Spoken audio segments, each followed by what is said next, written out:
Oh, there you are, YouTube. It is day 3 of Oscar week, and we are going to continue the series where I rank the physical media cover art for Best Picture winners. Today we are going to do films that won Best Picture at the Oscars during the 1950s. Let's start by looking at the movies that won in chronological order. The winner for 1950 was All About Eve. 51, An American in Paris. 52, The Greatest Show on Earth. 53, From Here to Eternity. 54, On the Waterfront. 1955, Marty. 1956, Around the World in 80 Days. 1957, The Bridge on the River Kwai.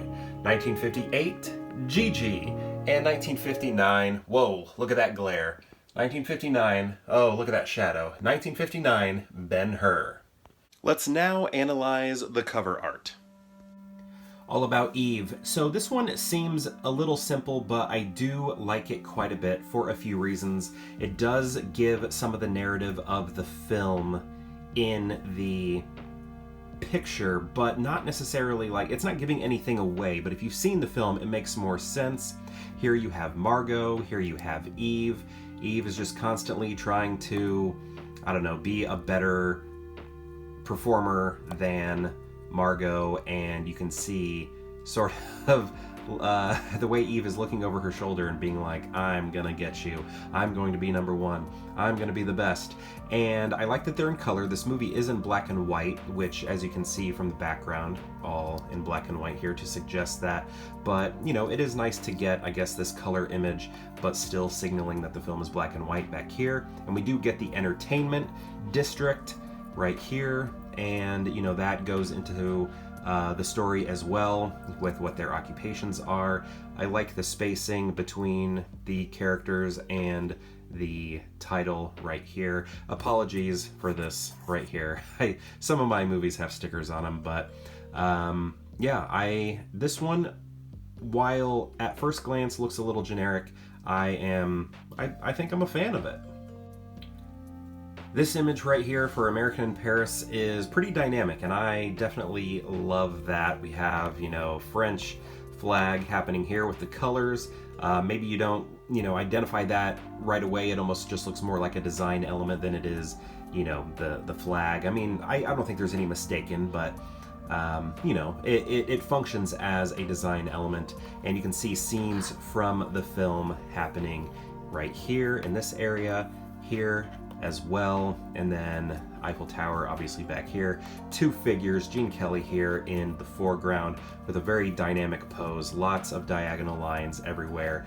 It's just, it's fantastic. This is the exact sort of pose you would want to create a dynamic image for your cover art. I mean, just the lines are going everywhere. And then right here, the way she is cutting through all of that, it's just, I don't know, it's great. And then, you know, he's sort of being framed by her and the names as well. And then, in a way, the way his hands are, it's almost like he's presenting the title. I'm a big fan of this one here. Often considered one of the worst Best Picture winners in the history of Oscar. And I won't get into the movie so much, but I love how bootleg this all looks. This is chaotic, it's messy, it's overly colorful, it's garish, just like the film. And I think even like the font here is pixelated a little bit. It just is so bad. It looks like a bootleg. I assure you it's not. I guess I can't assure you. I don't know. Let's take a look. Oh man, clips. Why did they ever do that? I don't know. Maybe it's a bootleg. I don't think so. No, this is not a bootleg. But anyway, I don't know. This, I think I like it because it's so bad. It's one of those situations. Charlton Heston here in the center, the huge Greatest Show on Earth font right there. Jimmy Stewart's name down there. Here he is right there. I don't know. I think it's chaotic, but I enjoy it. I don't necessarily, I can't tell if it's bad or if it's just garish. Does garish equal bad?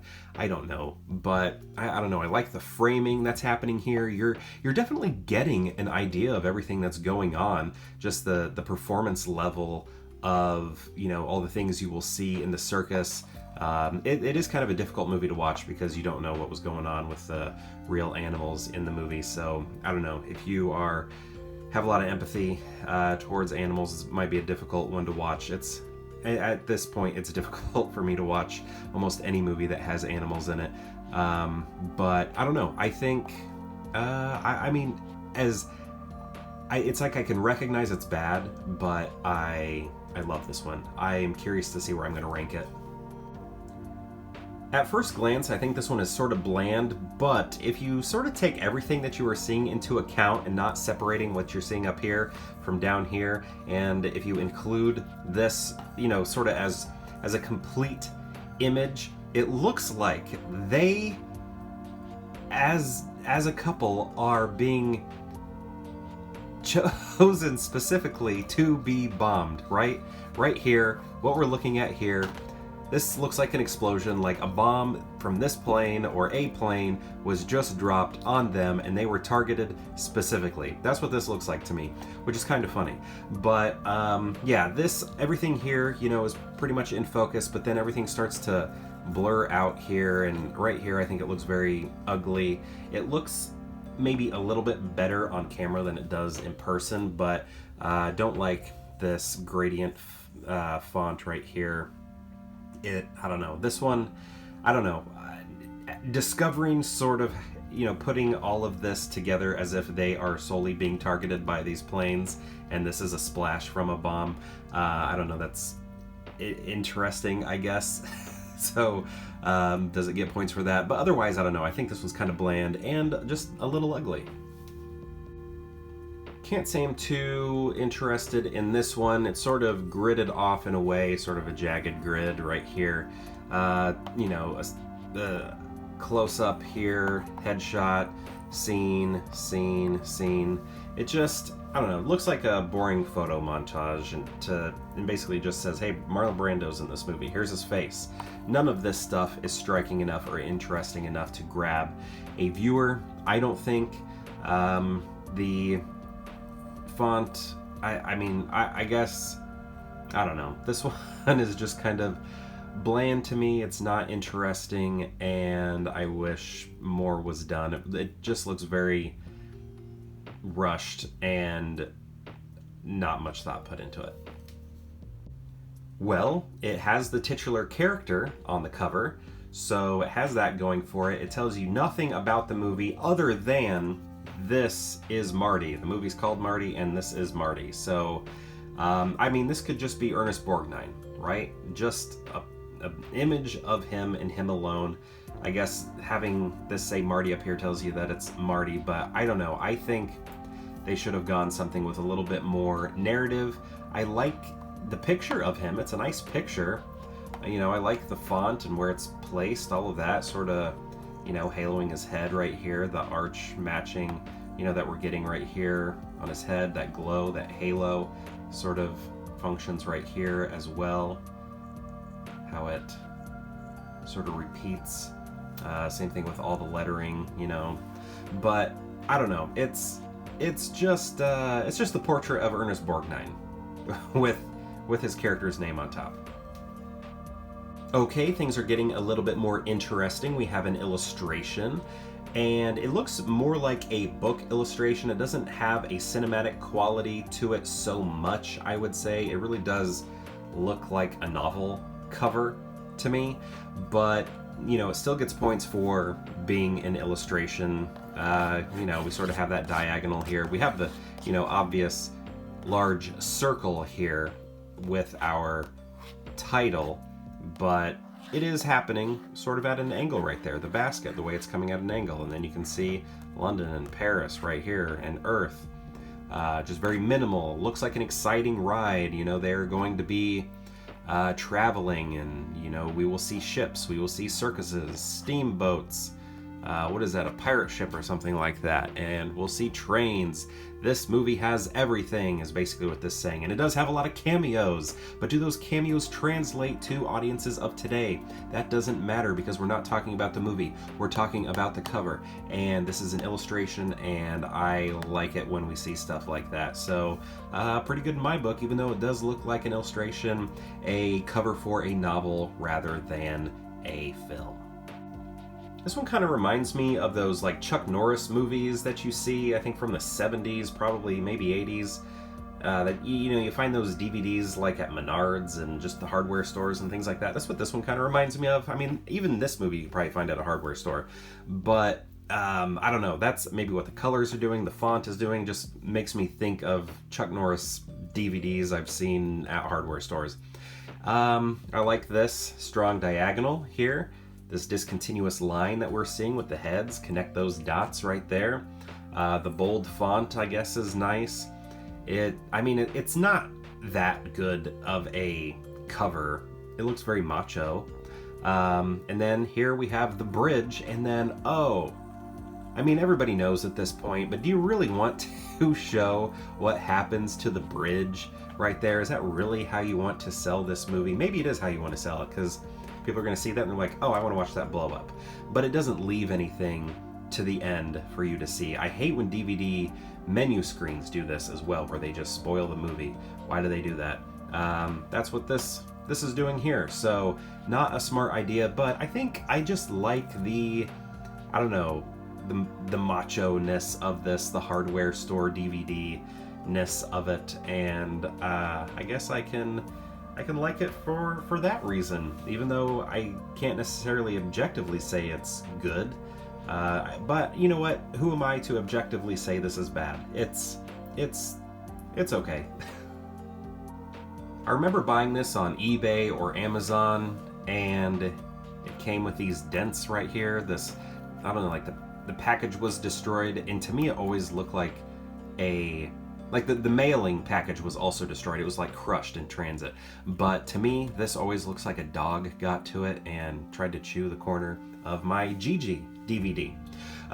We're looking at illustration again. What does that mean? That means I probably like it, and I do. Even though it's just, a portrait, I like the simplicity of it. I like the red. The red plays a very important role. I think there's not an important role necessarily, but there is this beautiful red room in the film, and that's what this reminds me of. It's my favorite room in the film. I really like the sets in this movie.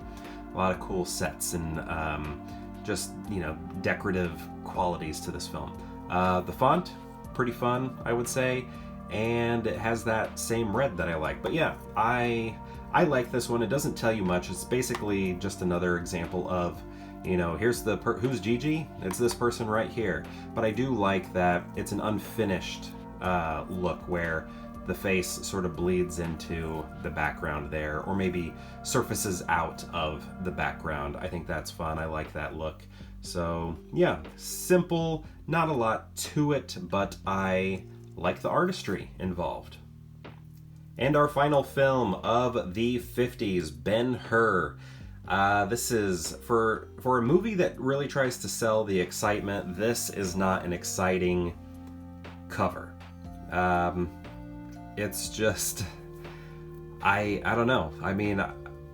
We just have this, figure here up in the foreground, and then the chariot race, but I really feel like rather than focusing on Charlton Heston, I know they're trying to sell the movie because a lot of people are like Charlton Heston. The people who want to watch this, from when they were a kid or whatever, are gonna be like, oh, Charlton Heston, I really liked his movies when I was a kid, or something like that.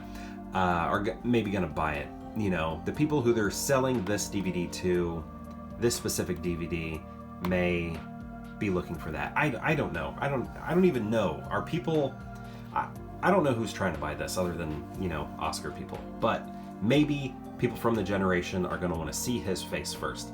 But me, I would rather see more focus here on the chariot races, or just architecture in the film, rather than sky, or that this movie had a fantastic poster with the Ben-Hur logo done in like 2-point perspective blocks, and that was amazing. You know, just give me that. Anything would have been better than this. There probably are DVDs, Blu-rays out there that are better than this, but I got the crappy one with this terrible cover art. I'm ashamed of myself. So now I gotta figure out how to rank these movies. More accurately, how I'm gonna rank the cover art of these movies. A little longer than a few minutes later. I think I figured it out. Let's go in reverse order. Worst to best. Worst belongs to Ben-Hur. It just doesn't show off the part it should show off. Right here. This is the money shot right there, and they didn't take it. They went with Charlton Heston. Charlton Heston, you know, fine, great actor in some things. In huge movies, Planet of the Apes, you know, Ben-Hur and Soylent Green, just, you know, Omega Man, was that him? Yeah, Omega Man. I don't know. Regardless, I think they chose the wrong thing to focus on. They chose Heston, and they should have chosen on the chariot race. Next worst is On the Waterfront. Just a bunch of boring, steely, blue-looking imagery. I just not excited about it. Oh, my shadow is covering all of this. Hopefully that's not gonna ruin this experience, but I need to get better lighting. Anyway, next, From Here to Eternity. I just think this one is pretty terrible, but this narrative I just created here where they are the sole targets just sort of made me chuckle. This plane maybe just dropped that bomb on them specifically because he was mad that they were kissing in the ocean. But yeah, do you want to spoil the most iconic? I don't know, it's the most iconic image, which means everybody's seen it, but I don't know, it almost seems like a spoil right there. Next is Marty. Why? Just because it's just a photograph of Ernest Borgnine. Is that a photograph? Is that illustration? I don't know. Regardless, it's just Ernest Borgnine, right? I don't know. It's a nice picture of him though, so that's why it's not like last or anything like that. All About Eve. Why do I like this? Because we can see some of the narrative here. Look at that. Eve is like, I'm gonna get you. I'm gonna get you. I'm behind you. I'm gonna stab you in the back. Wait for me. And then, you know, sort of Broadway happening in the background here in black and white. All that is very nice. Gigi, basically the illustration, and I like the red. I think the red really shows off a lot of the, or gives hints towards some of the set decor that you will see in the film. Right here, it's just the bridge on the River Kwai. Whoa, hey. I like it because, oh my goodness, dropped 2 movies. Oh, shoot. Feel like a bad movie owner. Okay, I'm gonna keep all this in. I like the macho quality to it. Should I pick this one up? Let's pick it up, put it here. This is a very raw vlog here. Okay, where was I? Not on Gigi, right here. So, yeah, the diagonal line, the explosion, why would you do that? Why would you give that away? But it has that hardware store movie quality to it. I'm just, you know, looking for Larry the Cable Guy. Is he in this movie? Then Around the World in 80 Days. It looks exciting, but it looks like it's an illustration, which I love. You know, if I were to just guess without studying all of these, I would say this one would probably be number 1, but it is not, because it just kind of looks book covery to me, like a, I don't know, children's book cover rather than a cinematic cover, but still very much appreciate it and love it. Right here, love the dynamic quality that we're seeing here. I think this is just very well made, well designed, even though it's sort of simple in a lot of ways. The poses they chose were perfect. The colors, you know, representing the French flag, and then, you know, the scenes happening here, but very slightly so to where they aren't overtaking anything else that we're looking at. And can you believe this is number 1? This is number 1. I know this is a very subjective decision. A lot of people may not like that I chose this. I don't think anybody's actually going to care, but, you know, everything's subjective in a lot of ways. But I don't know, I just like how noisy, garish, and awful it is, and I don't know, I'm kind of drawn to the art, the cover art on Cecil B. DeMille's The Greatest Show on Earth. You know, one of the worst Best Picture winners, in many people's opinion, just won my 1950s cover art battle. This is ranked at number 1. Knocking all sorts of things over here. All right, and there they all are, the order of my preference. Most favorite, cover art, all the way to least favorite. Right there. Wait a second. Just noticing this now. Charlton Heston bookending the 1950s based on the way in which I would arrange these films based on cover art. I think that's pretty cool. Pretty great. Have you seen any of these movies on physical media with better cover art? If so, let me know in the comments, please, because I think some of these do need upgrades. Same goes for my 1940s ranking and 30s and 20s ranking. If you've seen those movies on better physical media, not better physical media, but with better cover art, let me know so that maybe I can upgrade, because there are a lot of poor ones in my collection. And I don't know, if I ever come into some money, maybe I will upgrade to something better. Thank you so much for watching this ranking of the Best Picture winners based on their cover art on the physical media that I have. And perhaps I'll see you tomorrow for more Pure Hangout.